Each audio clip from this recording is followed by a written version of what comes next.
ఆయన గంటకు ఒక మాట మార్చుకున్న మనస్తత్వం కలిగిన వాడు పవన్ కళ్యాణ్. ఇప్పుడు అంతే కదన్నా. ఇప్పుడు అంత మంచి పాయింట్ అది.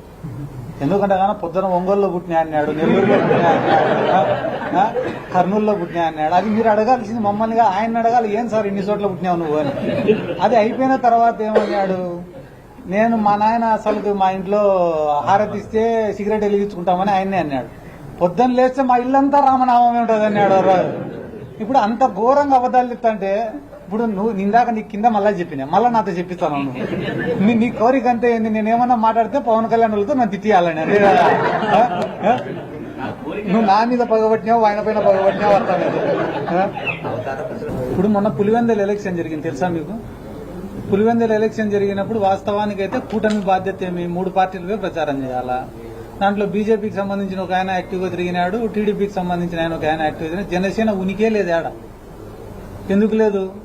ఈ రాష్ట్రంలో కొన్ని చోట్ల మేము చెప్పిన చోట్ల మాత్రమే మీరు తిరగాలి తప్ప ఎక్కువ చోట్ల మీరు తిరగకూడదు. అటనే మేము చెప్పినప్పుడు మీరు మాట్లాడాలి తప్ప ఎక్కువ తక్కువ అరసకూడదు అని చెప్పినారు వాళ్ళు.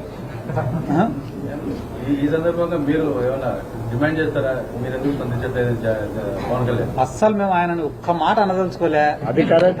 మేము పొరపాటున కూడా మాట్లాడదలుచుకోలే.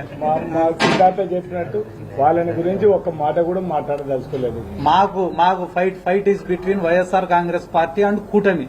ఆ కూటమిలో పవన్ కళ్యాణ్ ఉన్నా, బీజేపీ ఉన్నా, చంద్రబాబు నాయుడు ఉన్నా, లేకుంటే ఇండైరెక్ట్ గా వచ్చే కాంగ్రెస్ పార్టీ అధ్యక్షురాలైనా ఎవరైనా కావచ్చు. మేము వీఆర్ వెరీ క్లియర్. మేము సింగిల్ గా ఉన్నాం. మా స్టాండ్ ఒకటే. ఈ రాష్ట్ర ప్రజలకు మంచి చేయడం ఒకటే మా స్టాండ్. ఈ రోజు రాష్ట్రంలో ఎవరైతే గానీ చెప్పుకునేదానికి ఏం లేదనుకుంటున్నారో వాళ్ళే వైఎస్ఆర్ కాంగ్రెస్ పార్టీని విమర్శిస్తున్నారు.